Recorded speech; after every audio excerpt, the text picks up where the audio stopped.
আসসালামু আলাইকুম সুপ্রিয় দর্শক, কেমন আছেন সবাই? আশা করছি সকলেই ভালো আছেন। আজকের ভিডিওতে আমরা কথা বলবো বসনিয়া নিয়ে। বসনিয়ার বেশ কিছু ভালো দিক সম্পর্কে আপনাদের মাঝে আজকে তুলে ধরবো। অনেকেই বসনিয়া সম্পর্কে জানতে চান।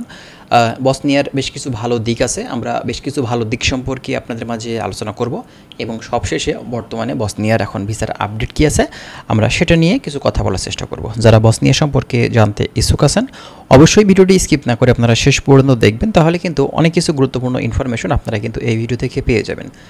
যারা বসনিয়া সম্পর্কে, ইউরোপের বিভিন্ন দেশ সম্পর্কে জানতে ইচ্ছুক আছেন অবশ্যই আমাদের চ্যানেলটি সাবস্ক্রাইব করে রাখবেন। চলুন তাহলে কথা না বাড়িয়ে আমাদের মূল ভিডিওটি আমরা স্টার্ট করি। আচ্ছা, ফার্স্ট অফ অল আপনাদেরকে বলি, বসনিয়া এটা হচ্ছে একটি বলকানের দেশ, ইউরোপীয় নন সেনজেন কান্ট্রি, এবং এই দেশটা এখন পর্যন্ত ইউরোপীয় ইউনিয়নভুক্ত কিন্তু হতে পারেনি। তবে অদূর ভবিষ্যতে হয়তো সেনজেনের লিস্টে আসতে পারে, তার জন্য অনেক সময় কিন্তু আপনাকে ওয়েট করতে হবে যদি বসনিয়া থেকে আপনি কাজ করে সেখানে সেনজেনের আওতাধীন হতে চান আর কি। ঠিক আছে, যাই হোক, এখন কথা হচ্ছে আমরা বেশ কিছু ভালো দিক সম্পর্কে আলোচনা করব। আমরা আজকে 7টি দিক সম্পর্কে আপনাদেরকে তুলে ধরবো। বসনিয়ার ভালো ভালো 7টি দিক আছে, যে 7টি দিক আপনাদের জন্য খুবই ভালো হবে বর্তমান সময় 2025 সালে। ঠিক আছে, কোন কোন 7টি দিক? প্রথমত আপনাদেরকে বলবো যে এই দেশটাতে বর্তমান সময়ে ভিসা খুবই কম সময়ে আপনারা কিন্তু করতে পারবেন। এটা কিন্তু নাম্বার 1 আপনাদের জন্য ভালো দিক, কারণ এই দেশের ভিসা রেশিও অনেক ভালো। সেই কারণেই আপনি খুব অল্প সময়ের ভিতরে কিন্তু এই দেশটার ভিসা করে কনফার্ম আপনার ডকুমেন্টস ঠিক থাকতে হবে। আপনি যে কোম্পানি থেকে ওয়ার্ক পারমিট ইস্যু করছেন সেই কোম্পানির মূলত যে ডিটেলসগুলো সেগুলো যেন সঠিক হয় বা কোনো সাপ্লাই কোম্পানি না হয়ে থাকে। ঠিক আছে, তাহলে কিন্তু খুবই অল্প সময়ের ভিতরে আপনার ভিসাটা হয়ে যাবে। দ্বিতীয়ত বেতন, দেখেন এই দেশটাতে বেতন কিন্তু ভালো স্যালারি দেয়। মান্থলি আপনি 450, 500, 550 ইউরো পর্যন্ত কিন্তু প্রতি মাসে আপনি তুলতে পারবেন, যেটা বাংলাদেশ টাকাতে 50 থেকে প্রায় 70,000 টাকার কাছাকাছি। ঠিক আছে, তো বুঝতেই পারছেন এখান থেকে আপনি প্রতি মাসে ভালো একটা আর্নিং করতে পারবেন শুধুমাত্র আপনার বেসিক স্যালারি থেকে।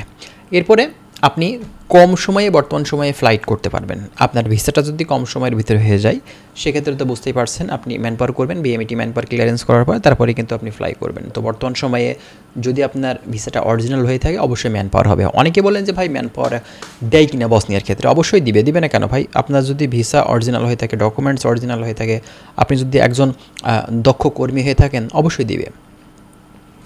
এরপরে 4 নম্বর যে ব্যাপারটা সেটা হচ্ছে আপনার টিআরসি কার্ড। দেখেন এই দেশটাতে খুবই অল্প সময়ের ভিতরে কিন্তু টিআরসি কার্ড দেয়। আর বসনিয়া হচ্ছে একটি মুসলিম দেশ, এখানে কিন্তু আপনি দেখা যাচ্ছে নামাজ কালাম সব কিছু করতে পারবেন এবং মুসলমানদের যে একটা আচার কালচার আছে সেগুলো কিন্তু আপনি সেখান থেকে পেয়ে যাবেন এবং সেখান থেকে হালাল খাবার পাবেন।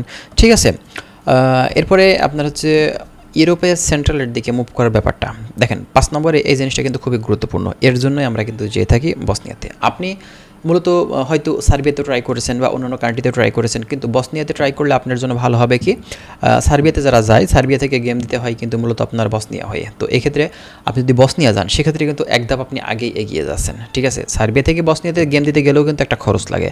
তো সেক্ষেত্রে আপনি যদি বসনিয়াতে ঢোকেন সেই খরচটা কিন্তু আপনাদের লাগছে না। এবং বর্তমান যেহেতু এখন সার্বিয়ার থেকে বসনিয়ার ভিসা রেশিও ভালো, এক্ষেত্রে আপনাদের জন্য কিন্তু খুবই বেটার হবে।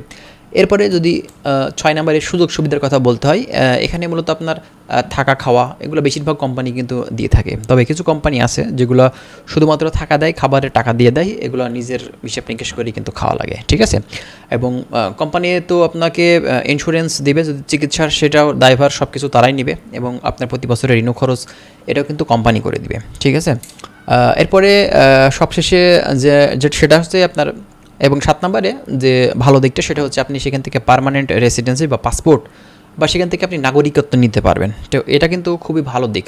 তবে তার জন্য আপনাকে পিআর নিতে হলে 5 বছর ওয়েট করতে হবে। আর আপনি যদি সেখানে সেটেল হতে চান, এক্ষেত্রে সিটিজেনশিপ যদি নিতে চান, আর সেক্ষেত্রে প্রায় 10 বছর প্লাস আপনার কিন্তু ওয়েট করতে হবে। ঠিক আছে, প্রতি বছর আপনাকে রিনিউ করতে হবে, কাগজপত্র অথেন্টিক থাকতে হবে, তাহলে কিন্তু আপনি সেখান থেকে সিটিজেনশিপও নিতে পারবেন। ঠিক আছে, তো সবশেষে যে বিষয়টা নিয়ে বলবো সেটা হচ্ছে আপনার ভিসার আপডেট বর্তমান সময়ে। তো এটা তো ফার্স্টে বললামই ভাই, বর্তমান সময়ে ভিসার আপডেট এখন যদি বলতে হয়, ভিসার রেশিও যেহেতু ভালো আছে অবশ্যই আপনারা কিন্তু বাংলাদেশ থেকে এখন এই বসনিয়ার জন্য ফাইল ভালো এজেন্সি দ্বারা ট্রাই করলে যদি ভালো কোম্পানি থেকে পারমিট ইস্যু হয় তাহলে আপনি অবশ্যই কিন্তু বর্তমানে যেতে পারবেন। ঠিক আছে, যাই হোক, আরও বিস্তারিত জানতে অবশ্যই আমাদের চ্যানেলে চোখ রাখবেন। আমরা ইনশাল্লাহ আরও ট্রাই করবো আপনাদের বিভিন্ন ধরনের ইনফরমেশনগুলো দেওয়ার। ভালো থাকবেন, আল্লাহ হাফেজ।